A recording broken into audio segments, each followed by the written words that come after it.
అర్ధరాత్రి పూట వచ్చి పోలీసులు ఈ విధంగా మాకు హింసించడం అనేటువంటిది కూడా మేము తీవ్రంగా ఖండిస్తా ఉన్నాం.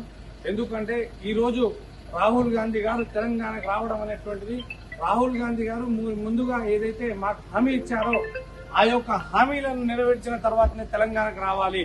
ఈ యొక్క నిరుద్యోగులకు ఇచ్చినటువంటి మీరు ప్రతి ఏడాది 2 లక్షల ఉద్యోగ నోటిఫికేషన్ ఇస్తామన్నారు కదా, అది ఎక్కడ అనేటువంటి తెలంగాణ ప్రశ్నిస్తా ఉంది. కానీ మీరు ఏ విధంగా వస్తారు?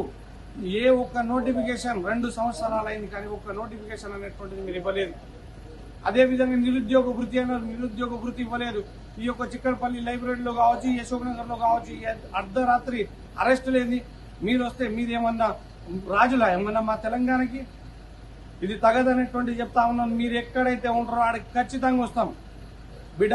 మీరు తెలంగాణలో ఈ యొక్క రేవంత్ రెడ్డి అరాచకమైనటువంటి పరిపాలన సాగిస్తా ఉన్నారు కదా, ఎక్కడ ప్రశ్నిస్తే అక్కడ దమనకాండ, లగచర్ల ఇష్యూ కావచ్చు, అదేవిధంగా రైతుల పైన దమనకాండ, ఈ రోజు ఖమ్మంలో జరుగుతున్నటువంటి ఇళ్ల కూల్చివేత విషయంలో కావచ్చు, ప్రతి ఒక్క విషయంలో ఈ యొక్క రేవంత్ రెడ్డి ప్రభుత్వం చాలా అనేటువంటి తీవ్రంగా ఈ యొక్క తెలంగాణ ప్రజల్ని విస్మరిస్తుందనేటువంటి తెలియజేస్తా ఉన్నాను.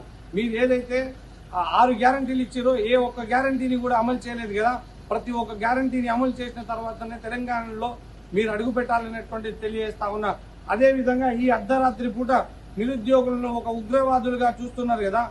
ఎందుకు ఈ రోజు ఇంతమంది పోలీసులు వచ్చి మేము పడుకున్నటువంటి ప్లేస్లలో వచ్చి కూడా మమ్మల్ని అరెస్ట్ చేయడం అనేటువంటి తగదనేటువంటి తెలియజేస్తా ఉన్నాను. జై తెలంగాణ.